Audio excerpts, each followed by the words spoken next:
The question today is, how can we be confident about the canon of the Bible when some of the books were controversial in the early church, like the book of Revelation, for example, and others, like Hebrews, are anonymous?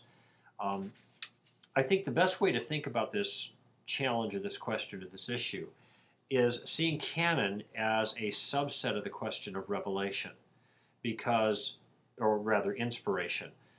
We hold that the Bible is inspired. That means God is responsible for the final result in some sense. And there's different ways that theologians have kind of worked this out. Concursive operation, that the Holy Spirit is working concursively with the writer so that the writer's own personality is expressed there, but at the same time, and they're writing in their style and their research, etc., but it's still, they're writing down what the Holy Spirit is inspiring them to write. So there's an interaction that's there. And there are different ways to characterize it, but ultimately the final result is a result of the Holy Spirit's superintendence of the work. So we can trust God that the result is what He wanted. Well, if our claim is that the Scriptures inspired, then part of that claim entails particular scriptures that we have in mind.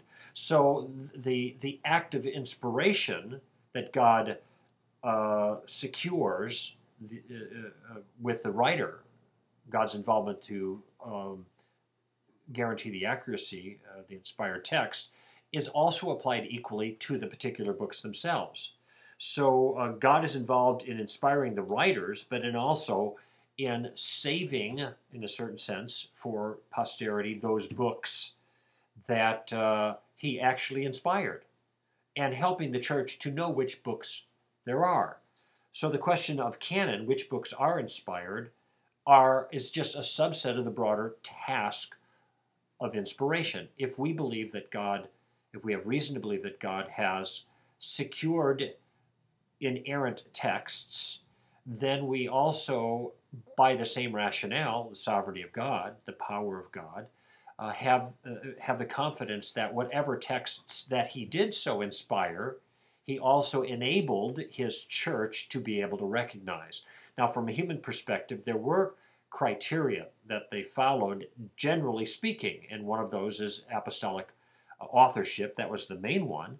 And this is one reason why they were a little slow to accept the book of Hebrews, because they weren't clear about the authorship.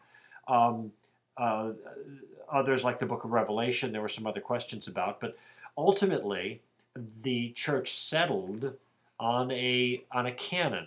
And my confidence is that they settled on the canon somewhat in the same way that the individual writers settled on what they were going to write in the inspired texts.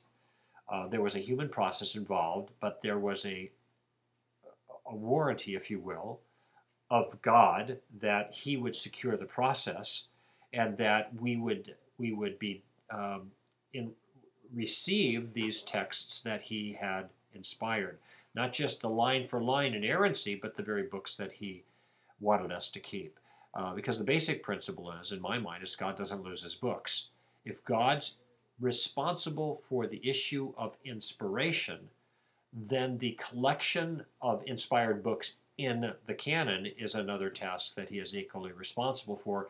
And if He can accomplish the first, He can accomplish the second.